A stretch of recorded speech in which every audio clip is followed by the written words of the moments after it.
All right, it says I'm live.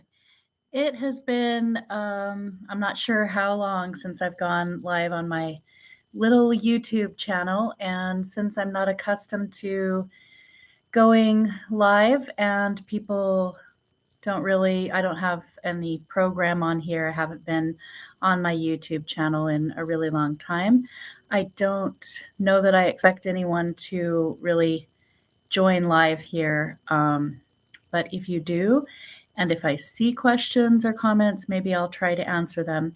Let me launch right into the purpose of me deciding to break my YouTube silence. And first of all, I just haven't really, I've been kind of going about things in a different way and haven't really felt like being on YouTube and moving my energy in this way. But it felt really important. How can I just do this without bogging down what I want to say? I want to talk about 2024 presidential campaigns and movement vehicles and my thoughts on the matter. I was seeing a clip, an excerpt of Brianna Joy Gray's recent interview with Ralph Nader, which I have not had a chance to listen to the full interview, but she asked him a question on one of the excerpts that Bri Joy put on Twitter, X, and it was about kind of his thoughts, which he did not, as far as I know, answer. As I say, I haven't seen the full interview. He kind of went a different way with his answer. He didn't really answer the question that she was asking, which was, what were his thoughts about if people are having a look at both at either of the campaigns. Dr. Jill Stein's running for the Green Party nomination, and of course, Dr. Cornel West was going to be seeking the Green Party nomination, but as everyone who will probably see this knows, is running independent and is doing quite an interesting and creative campaign strategy, which he has a quartet, a team of 4 grassroots organizers. And I won't speak too thoroughly to it because that information, I believe, is probably on YouTube. You could probably watch the first online Zoom rally if you wanted to know more details about how the campaign is being structured, inspired, moved, whatever. I attended the call, so I got those details for myself. And let me just sort of lead with my thoughts is that at this point in time in the movement, this is not an either or calculation. It doesn't have to be that at all.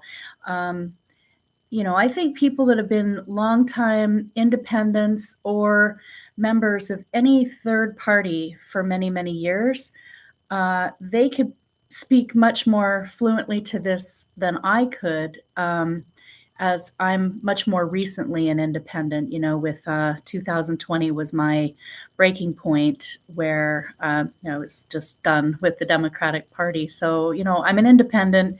And in terms of the Red Berets and how I've always seen this project of craftivism for national improved Medicare for all, or a single payer system, be it at the state level or another system nationally, as long as it takes the profit motive out and gives everybody health care free at the point of delivery. That's what we're talking about. The project of the Red Berets craftivism has always been, since the beginning, and since having the idea, I've just continued to knit and knit and knit and organize and do actions, and other craftivists have joined me in the round to knit or crochet or sew or do other kinds of art that are not necessarily fiber arts, but crafting for healthcare justice. And as time went along since the fall of 2017, I had my own questions about how do I do this if we wanted to really have an organization like a Red Berets organization, would it be a nonprofit? Do we organize within a party? Do we, and I always had these questions about it, and I never settled on anything in particular and just kept it very, very grassroots, because from the very beginning, the idea is that it's a creative modality, a creative medium for that is a free idea for anyone to go and create. Yes, this is my solidarity, ceasefire now, free Palestine from the river to the sea. You can kind of not really tell everything about it because the light's a little bit glaring, but so you'll understand where I'm going with this, I think, as I'm drawing a parallel of our own creative corner of the Red Berets craftivism movement with the big picture that's happening right now, and the focus being on electoral presidential campaigns. So bear with me, because I'm going to get to what I'm saying about that point in just a minute. So from the beginning, we were just knitting and crocheting these berets, and I personally was not plugged into anything at first. It was just an idea, and it had been inspired by multiple sources, and I go into some of that in Healing Us movie. And you can go see Healing Us movie if you're watching this and you're like, what's Healing Us movie? And you don't know, you can go to healingusnetwork.com and find out how you can watch the movie, find out how you can share the movie, find out how you can be connected up to our growing healthcare justice community hub. Okay. And the thing is, the movie and the Healing Us Network has turned out to be a brilliant and beautiful movement vehicle for us, because the whole idea was that we were wanting to create this symbol of solidarity and, attach. I didn't want to attach any buttons to my Palestine beret. It's just as it is on its own. But what I am demonstrating here through what I'm wearing is to talk about movement vehicles. This says Medicare for y'all. Yeah, I think it's like y'all. And at the bottom it says our revolution. So I'm going to hearken all the way back to our revolution, and I'm going to scoop that up here in a second. And you can see I have a vintage Whole Washington button, one of the very, very, well, it was the first design of Whole Washington's buttons. So I've kept this one special button for myself over the years. Surprised, actually, because I gave so many away. I think it's really lucky that I still have one. And Scott Denoyer's handcrafted, wood-carved Apple Solidarity pin from coast to coast, New York Health Campaign to Whole Washington, and the heartbeat that runs through all the way through the states for healthcare justice. The Healing Us, one of the Healing Us buttons, there's been a couple of iterations of that. And CalCare, our nurses, both the national nurses and Cal nurses, the largest labor union to endorse and actually organize for single payer.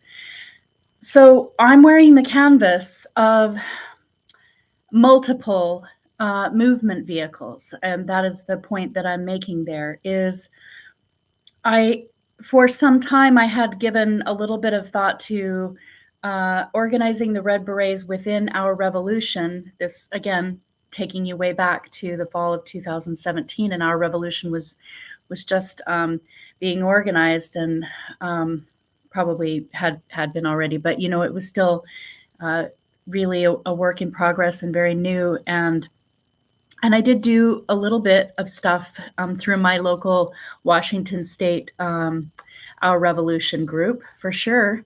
And we also took berets to the Washington State, rather Pierce County Democrats. Ooh, I know right now everyone's like, so, I am. I'm for sure done. But here's the thing, there are still people within the Democrats who are working towards Medicare for all and single payer.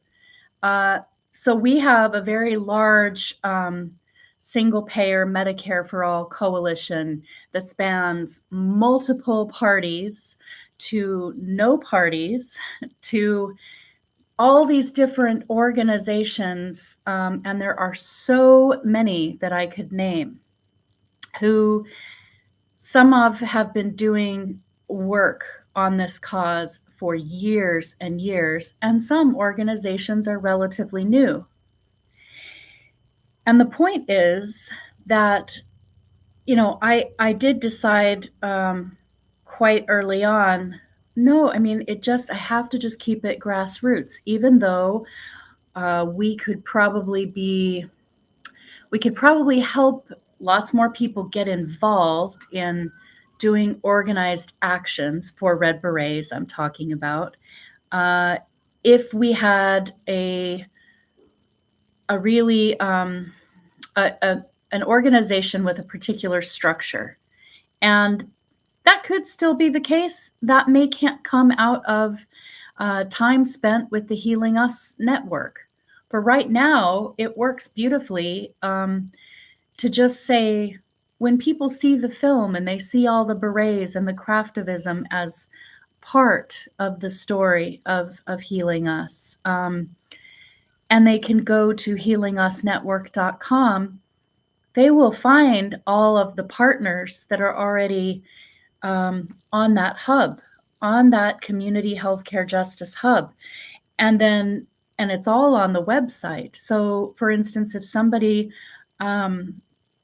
lives in Utah, let's start with Utah, because I want to bring up what I want to say about that here in just a few minutes. See, I kind of constellate things and I go all over the place and hopefully try to reorganize my thoughts and bring it back. But Utah, Common Sense Utah. Well, that is a single payer organization in the state of Utah, and they have already done a financial study. They have, I think it's either in the process of being written, an initiative, because that's the plan, is to run a single payer initiative. Now, that's a whole different live stream. I'm not going to get caught up in the weeds there. The point is that that's just one organization. That's one place.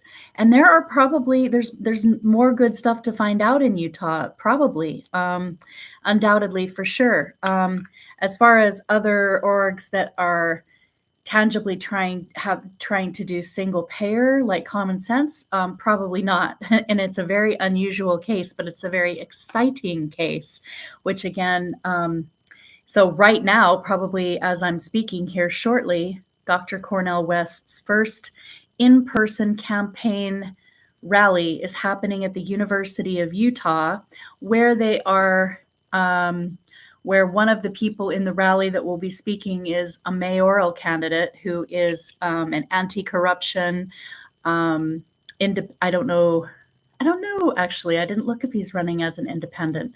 That's an interesting question.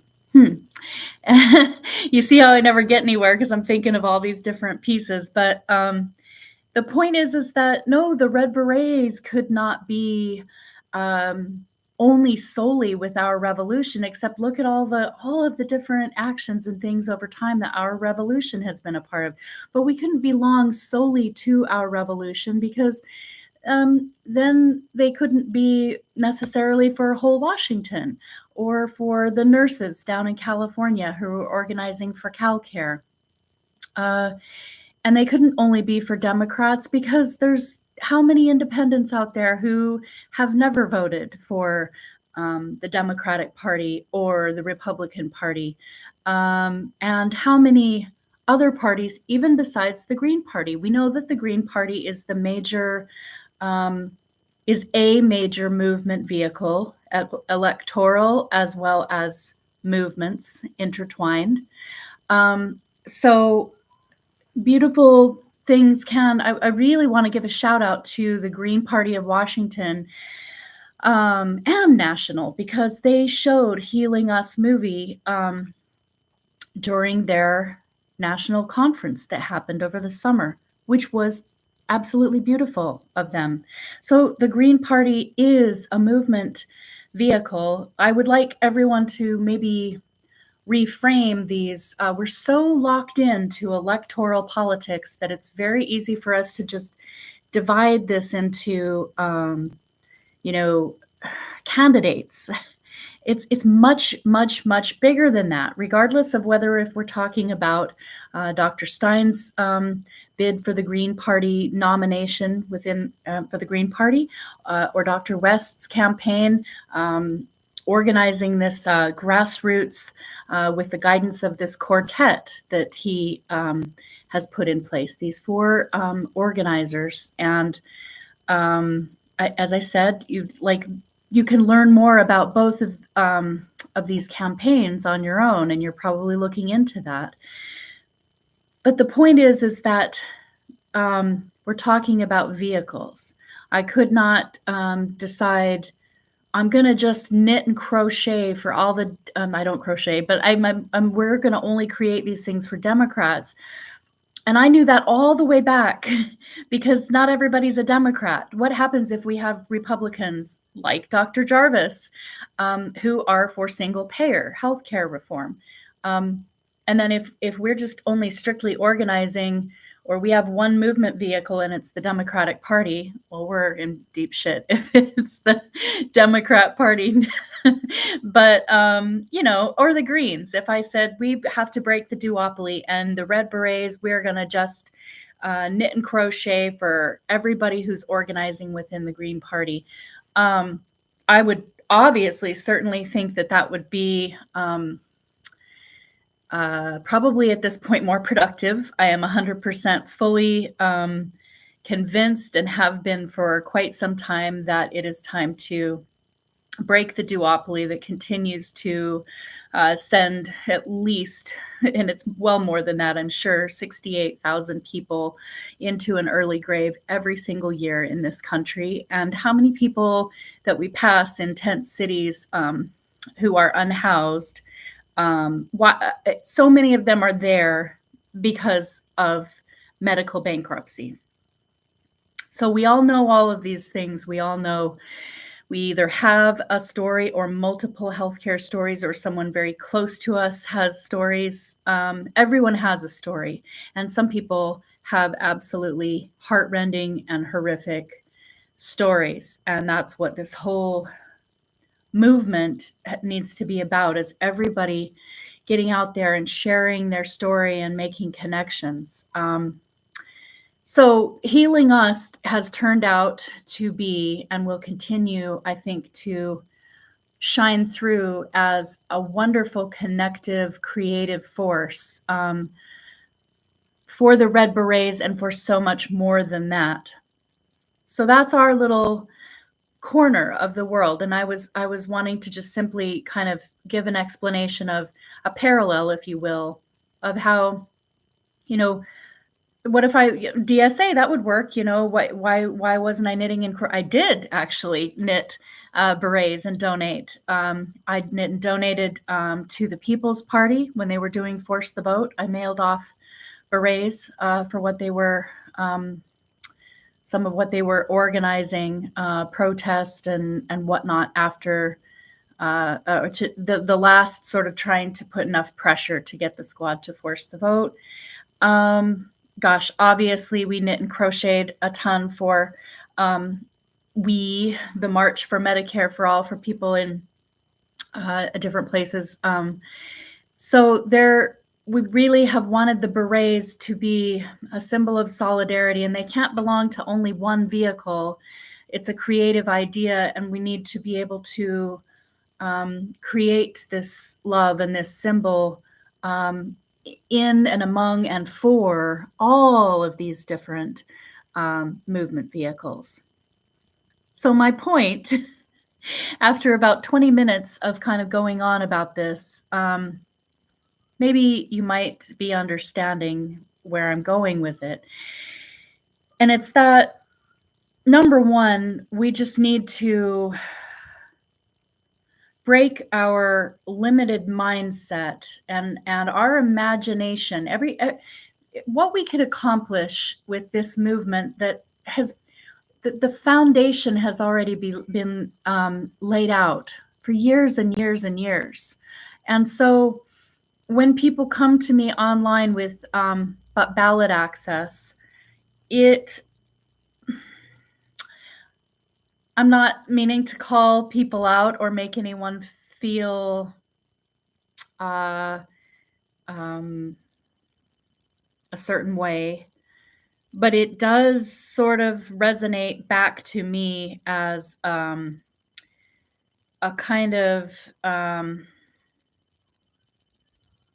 it's very reminiscent of what of the limited thinking of that. Now, this is not to say any leadership in the Green Party. I'm saying as individuals, when they come to me in comments on Twitter or X to say, the deciding factor for me when choosing between these candidates is ballot access, or mainly I'm getting to that's fine, because for everybody to make their own decision and take their own guidance in that way, brilliant. I'm with you. If that is your calculation, and or if you're a lifelong Green and that's when you're just excited to have such an incredible candidate as Dr. Jill Stein again, and you want to vote for your party that you've been organizing and building for years, completely understandable for everyone to make their own considerations, right?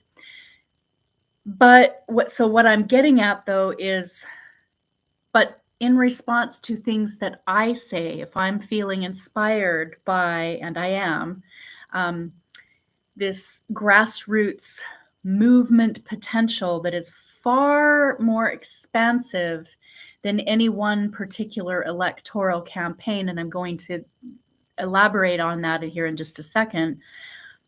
So when I'm making my own calculation and what I'm feeling about this, then if I get a response from someone that is a little lectury, or he doesn't have a chance, this is all about ballot access, and there's no way that campaign can have anything close to what the Greens have now. That's what I'd like to take a little look at, okay? The movement vehicles are all there. I could start to try to name all of them, but my memory isn't super quick to just like snap them all off. But just think for a second about all of the labor organizing, a more perfect union. Starbucks Workers United, I forgot, is that what they're called? And Amazon labor. So let's just look at the labor movement alone, right? And so the problem, as I see it, and I don't need to make a problem out of this, because again, I'm going to reiterate, if anyone's just joining now, as I see it, there is no problem with having two choices at this point in time. And also, as I see it, I don't see why anyone needs to lock themselves in to swear fealty. Like, really? I mean, are we going to be the same as the Democrats, where it's like, I better not, like, I'm going to choose my campaign and I better not lift up that other campaign that's doing good stuff today? That would be ludicrous, because these are different vehicles and we're all trying to get to the same destination. Now, there will come a point where, if people want to be strategic about this,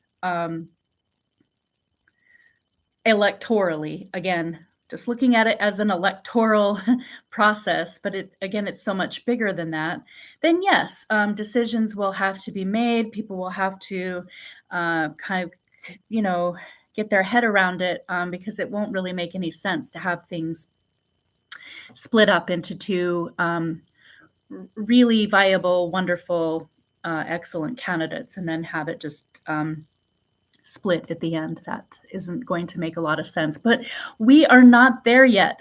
We're not there yet.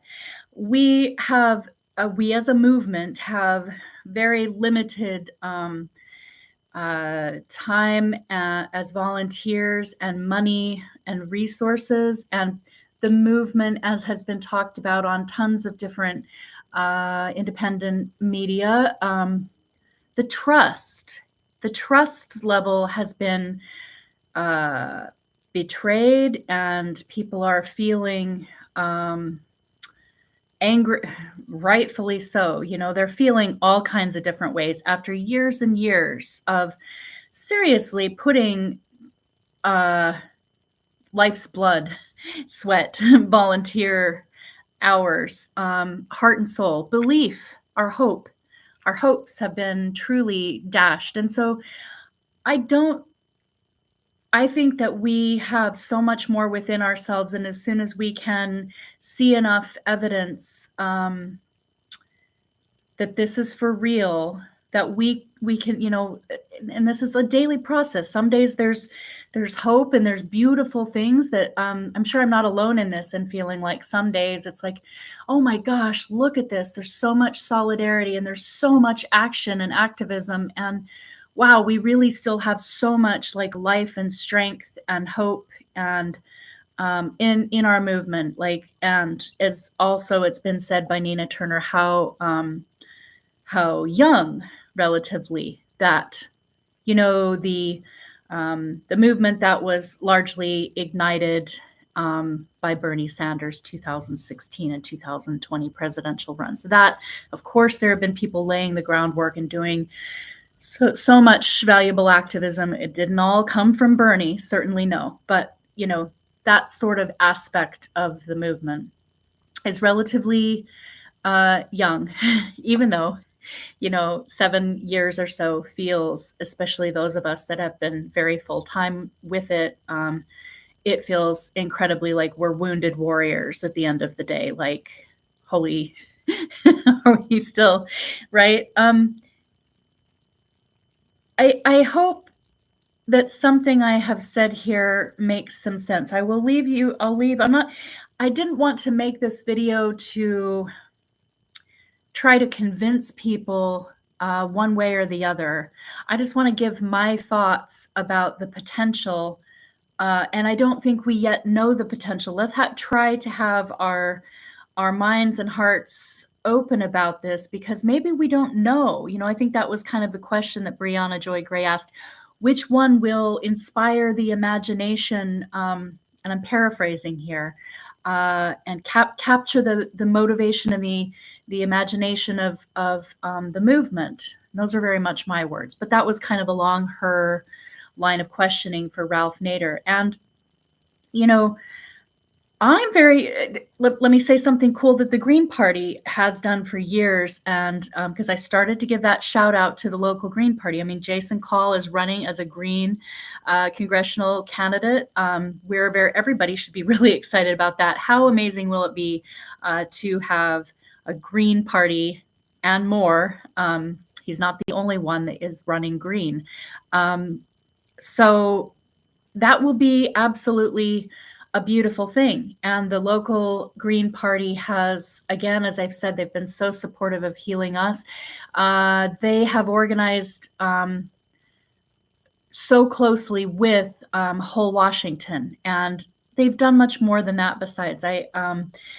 So it's the Green Party as a movement vehicle has got some real strengths and has real tangible, a lot of work has been put in there. And since I'm not a lifelong Green, and I don't know, I can't speak to it the way that Green Party members can, who know the history of everything. But I certainly think that we should all be really, really excited that, you know, that there's the local movements that can be lifted up by a presidential candidate or someone seeking the nomination of the Green Party, such as Dr. Jill Stein. And so that is my full support. And what I will continue to do is amplify on my social media platform in solidarity. And then to get over to Dr. West's campaign, I did go to the Zoom organizing call, and one of the things that really struck me was that we as everyone on the call was invited to reach out to the campaign if we had local races or initiatives, projects and initiatives that we would like the campaign to know about and would like the campaign's help amplifying and whatever that they can do, right? That's a horn going outside. So, and I am really betting that obviously Jill Stein's campaign will do that as well. So again, just to use something local that I'm familiar with, whole Washington, right? And we're not running an initiative right now, but that's something that the Green Party and Dr. Stein, if I was one of her campaign team, I would be saying, yes, please come. And if you visit Washington State, help build up some awareness for whole Washington. And obviously there are many other things besides here in Tacoma, Home in Tacoma actually passed renters protections that are the strongest in the whole state of Washington. That actually passed. Yay. I gathered a few signatures for that. I can't claim very many, but I did some, and I made a few small grassroots dollar donations. And now they're going to move on to like social housing, or they're going to build on the foundation of that initiative that they passed. So I love initiatives. I'm a huge fan of initiatives because they really, when you get out, they build energy, and they're wonderful opportunities to educate and grow communities. So whether it's for single payer or other things, and their direct democracy. So while we have so much money in politics and so very little representation, and I realize not every state has ballot initiatives, but those that do, we should be pushing on all of these different issues. So yes, like I would be asking Dr. Jill Stein's campaign to raise awareness for whole Washington. That would be an ask, because here's the other thing we need to look at. Like,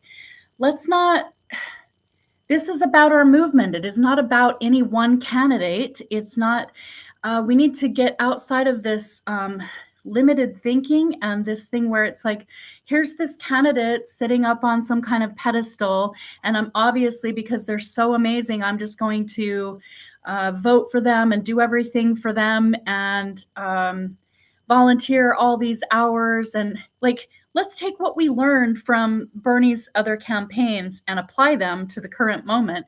And for me, what that means is, yes, they're both incredibly wonderful candidates, and it would be a huge honor and privilege to vote for them and to go out and rally alongside them on different issues, to spread the word about their campaigns. Yes, all of those things. They're very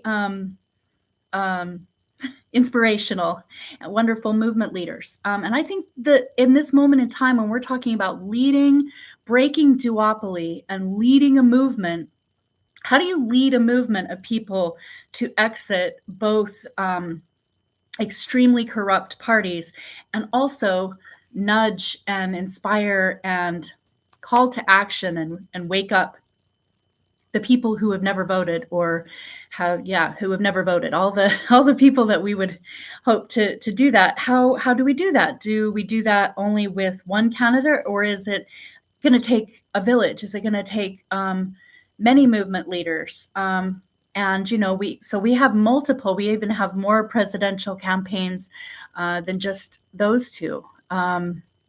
let's think about things in terms of not just an electoral campaign, but how the electoral campaign intersects, intertwines, and has the potential to mingle, learn from the grassroots, grow the grassroots, raise all of these issues. It should be a synergy. In an ideal world, there should be a synergy. And I don't want to harp like really hard on, I know that Bernie, I do want to harp, he needs to call for a ceasefire. He needs to call for a ceasefire. But I saw that Senator Markey had called for a ceasefire today. Maybe we can keep the pressure up and expect to see something soon. Politics is a really, anyway, that's a whole other discussion too. But so the point is that I'm trying to convey in this conversation is this is just not right now this hard-edged either or. But if we are talking about, to bring back my example of the Red Berets and all of these different movement vehicles, and you have Socialist Alternative, and you have DSA, and like I could just name all these different organisms. What about I'm going to stick with what I kind of know. What about PNHP, Physicians for a National Health Plan? What about, which they try to not be, quite as partisan per se as National Nurses United. We literally have, so when people say that there is not the infrastructure for Dr. West to get ballot access, they are thinking they left their imagination and their thinking caps at home. Sorry, I've just got to just got to put that out there, because the signatures are not difficult to get when you engage and invite the movement in. And the one, so a couple of critiques that I have as to why I personally ultimately do not believe, I'm going to say I agree with Dr. West, and I do not believe that the Green Party can be the movement vehicle for this moment. It's not negative. It's not personal. It's just simply too limited in imaginative possibilities. We have too many different organizations, and organizations have put a ton of time, talent, and treasure, as Nina Turner has said before, into their particular organization. Maybe they are nonpartisan. They don't belong to a particular party. What about the other parties? Although they may not be as big, they don't have the ballot access that the Green Party does have, but these other socialist parties that have been doing the work as well and do incredible organizing events. So I just think, as far as a movement vehicle, I feel that one particular party is too limited in its scope. And so when people come to me with ballot access, it has a kind of, it's almost reminiscent of Democrat sort of thinking, kind of duopoly think, if you will. I have always organized and operated within, big imaginative possibilities. Nobody knits this many damn berets for a movement unless they, think a little bit outside the box, I guess, so to speak. And I personally don't think that it would be, I don't think it will be an insurmountable challenge to gain ballot access. And I think that there are many, many movement vehicles that can help. I don't want to just say carry, because the candidates need to carry the movement as well. As I said, this is a reciprocal, it should be a synergistic movement. It's not just about the people holding up the candidate like at a concert where people are crowd surfing and everybody's like, oh, let me swear fealty to this candidate. It's like, also, we have to have higher expectations of our candidates. And that's why when, um, the West campaign invited people to ask, and the Green Party again will probably do something very similar. So again, we'll see how it plays out. But I just think there are many people, for good reason, namely maybe they've got a different party that they belong to, or they are independent, or they are nonpartisan. There are reasons why an independent candidate can be a voice for a collective movement that are all riding along in many movement vehicles. And if you put everybody that's in each of those movement vehicles to work on getting a few signatures, because it also happens to work out for them to gather signatures at events that they're doing for their own stuff, the synergy happens. And I mean, I could say, trust me. You don't have to trust me. You can watch it happen, and we'll see. But tonight, Dr. West is in Salt Lake City at the U of U, and there's that mayoral candidate. The last thing I want to say on that point is that Cornel West didn't even need to visit Utah and have his rally, and something synergistic and magical has already happened for the movement. Because I went to Cornel West's timeline, where his Twitter feed, where he had tweeted out this mayoral candidate. I forgot his name. His last name is Valentine, and I'm like, that is amazing. His name rhymes with Valentine, and they're both filmmakers. Isn't that kind of just crazy? So, the last time that we, as in Healing Us, the We of Healing Us, little core team, Scott Denoyer and Sukuru Fors and myself, and both and Kenny and Maddie and Dr. Jarvis were doing the screening in Salt Lake City. The thing that I had just been, I don't want to say gutted about, because we had a good showing. We didn't completely sell out the theater, but it was a beautiful theater. And we had independents and conservatives and progressives and Democrats. Like, it was out of all the screenings we've had so far, that was not a room full of socialists. It was very diverse, politically, ideologically speaking, right?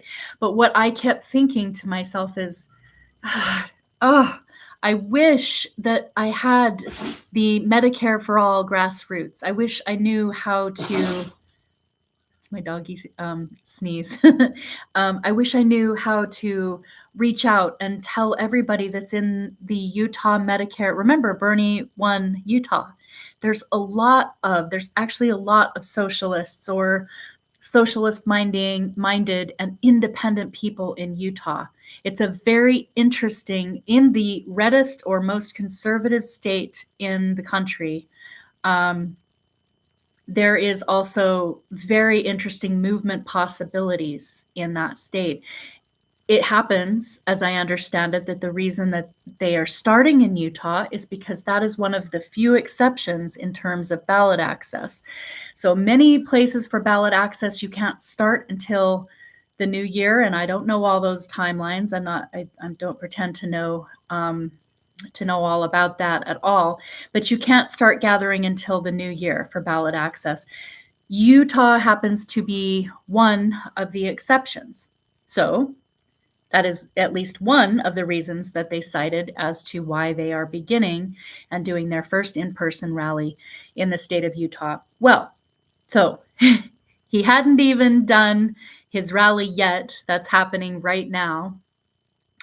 And I'm already sort of in a conversation with this mayoral candidate, who has already said to me, now that I've shared on Twitter in the replies and responses, we would love to do we should get together and organize a screening of Healing Us, and introduce you to Dr. Jarvis, and get you tell you all about the single payer initiative, Common Sense Utah, that you've got there. That conversation and that connection has already happened. That's how grassroots organizing is so powerful. And so now that wish that I've had for months, months and months and months, actually, of I wish I knew who to reach out to. I wish I could. I nudged our revolution and didn't really get, no offense, but I didn't get much of a response like of anybody saying, here's one of the organizers in Utah that you should put him in touch with. I didn't get that answer back. So, but now Dr. Jarvis and we are in touch with that mayoral candidate and, Salt Lake City DSA, who obviously are going to be out in force supporting that candidate and are going to be there at the rally tonight. And of course, there's probably other organizations as well. I'm citing Salt Lake City DSA just because I know that's one of the organizations that is going to be a presence at the rally tonight. So, mission, already something pretty big in terms of movement organizing for a specific issue. That connection has already been made, and the rally didn't even need to happen yet. Okay. So I would really like to encourage people to think outside of the boundaries and imagine bigger possibilities and raise up our expectations, because we can't do electoral politics in the same traditional way as they have been done before unless we would like to continue to fail. It hasn't served us in the past, so we need to be much more imaginative and consider how we are going to integrate our electoral candidates and races with the grassroots, because that's how we are going to win on these issues. They're interconnected. So I didn't really intend to go on that long. It was much more wordy than I needed it to be, but I can't tweet all of that stuff out. As far as I'm concerned, there's a lot of moving pieces in what I suspect is a holistic strategy. But it's just my thoughts and my intuition and little cues and breadcrumbs that I've picked up on. I actually do think and hope that there's even more amazing things coming. But I leave it with at this is we are allies. We are all allies, and we should be. If I start to see infighting, both candidates will hopefully have an understanding that they should also be synergistic, because if not, that's where I'm going to break apart from it. I'm here for healthcare, not to swear fealty or loyalty to any particular candidate or party. You have so many of us out there who have been doing the work for years. Outside of electoral politics, we've contributed to electoral politics, but we've done the hard and grueling work in between election cycles. So I simply will not, from anyone, really appreciate or have space for somebody, lecturing me about I've got to have some kind of loyalty to a particular party or to a particular candidate.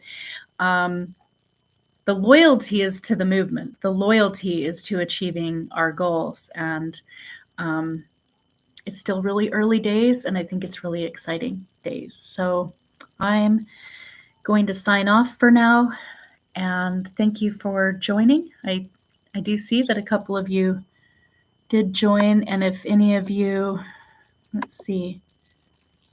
Oh, okay. Well, I do want to give a shout out to Brandy and to Susan, and I'm so sorry. There was a window that was opened. Claudia de la Cruz. Yes, I'm not going to, because I have to head out. Maybe I will read anyway.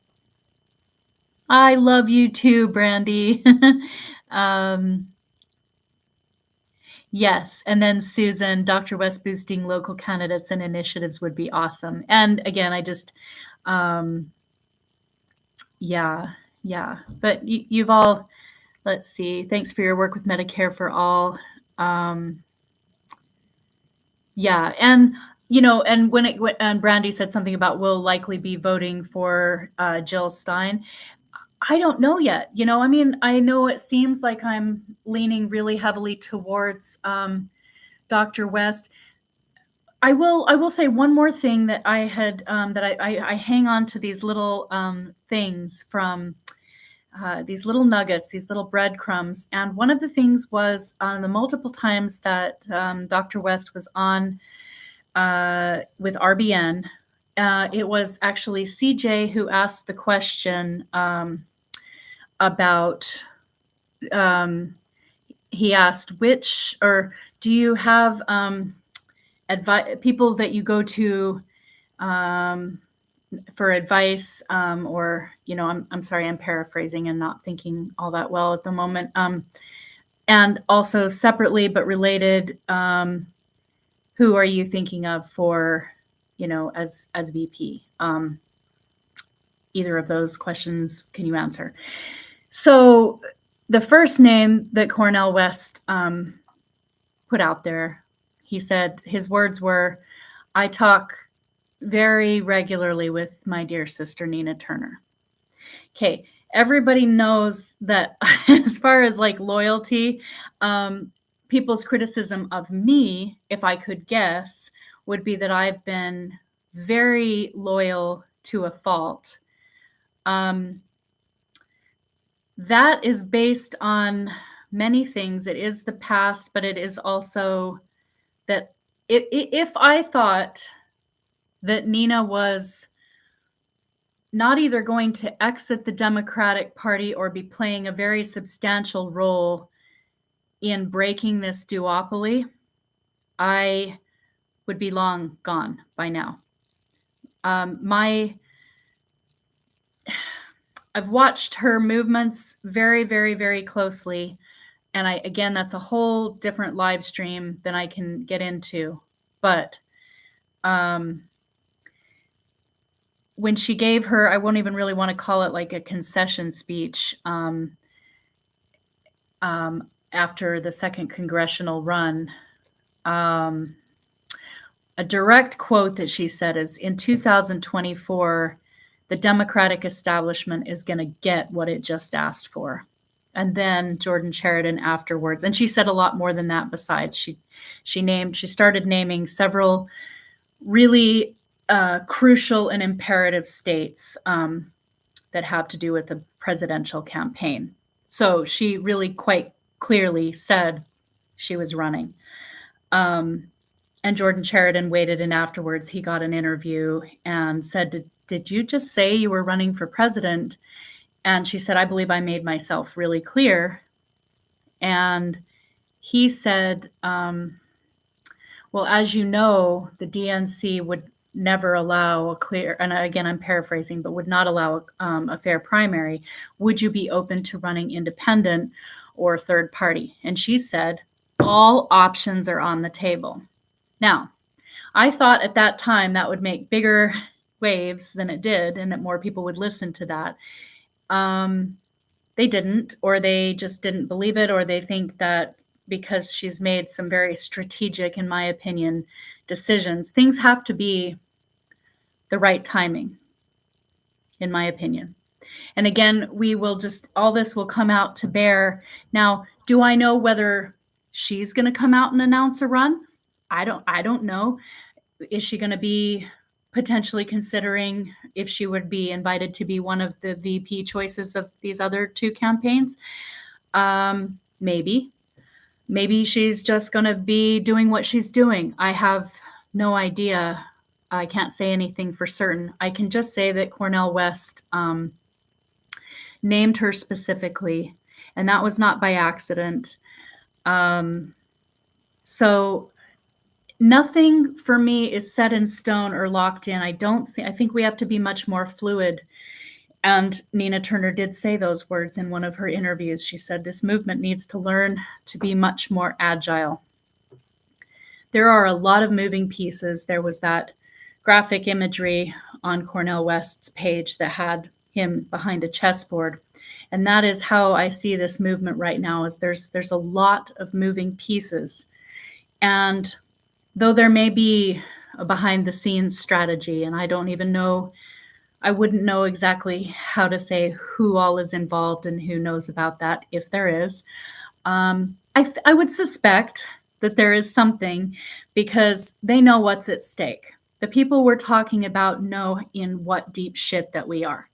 None of them are stupid. Dr. Stein's not stupid. Cornel West is not stupid. Nina Turner is not stupid. And they're not shills, despite whatever anybody else wants to try to tell me. You will have a difficult time convincing me that. And time will bear that out. Time and evidence will bear that out. And if I'm wrong, well, what? Then I'll just be like, wow. Then I guess I was really wrong. I don't think so. And as it stands right now, Nina Turner is the only candidate of all the candidates. So we've got Marianne Williamson and Jill Stein and Cornel West, although I have now been invited to be in touch with the quartet to talk about Healing Us. So that conversation is going to be happening, and we're going to talk about possibilities. And also, Healing Us has been really clear that we are a movement vehicle. We will work with candidates that are for single payer Medicare for all. We won't be exclusive to, like, we're not going to make a candidate endorsement. Some of us within the movement might have our particular favorites or people that are inspiring us more, that we do more actions with. That's fine. But Healing Us as a movement vehicle is welcoming of everyone. So example, Marianne Williamson could say, I'd want to do a screening of Healing Us. Claudia De La Cruz could say that. Jill Stein could say that. Cornel West could say that. And it would be possible for all of them, because we're not going to hone in and be like, Healing Us is the Dr. West campaign vehicle. Now, having said that, if Dr. West's campaign is if they love the idea of doing it and they happen to want to do a big screening or a few, want to work with us on it, that's how that's going to be, because we want to get the movie out there. We want to grow the movement. So that's how we're just going to see how this goes. I've really got to go. I stayed a little bit while longer than I thought, and it's been a really kind of long, ranty thing. Thank you all, lovelies, for joining me, and I will see you online on X a while later. Okay, love you. Bye.